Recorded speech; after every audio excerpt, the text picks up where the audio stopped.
Hello everyone, this is Namrata Sharma again, and today I'm gonna sing Punjabi Tappe in front of you guys. And let me clear one thing, these are not composed by me. I was watching videos on YouTube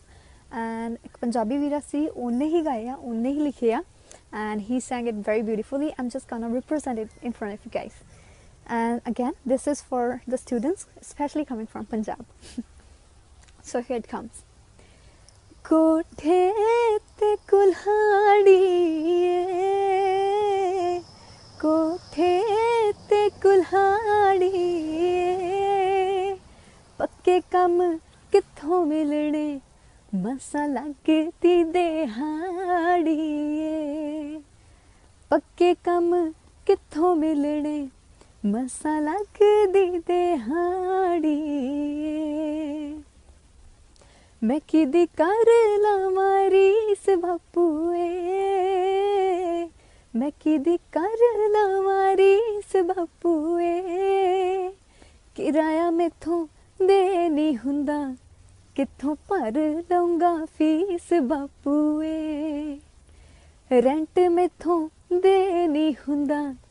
कित्थों भर लऊंगा fees बापूए बागे विच तोरीए बागे विच तोरीए सोने ते सुहागा हो जावे जे किते फस जावे गोरीए सोने ते सुहागा हो जावे जे किते फस जावे गोरीए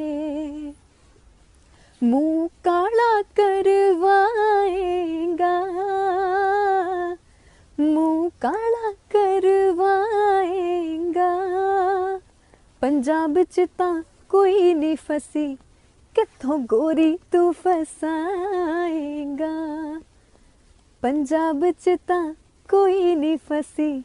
कित्थों गोरी तू फसाएगा ए पुराने खिलाड़ी ने ए पुराने खिलाड़ी ने हौली हौली पक्के होणगे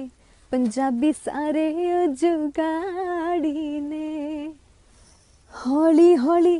पक्के होणगे पंजाबी सारे ओ जुगाड़ी ने धन्यवाद थैंक यू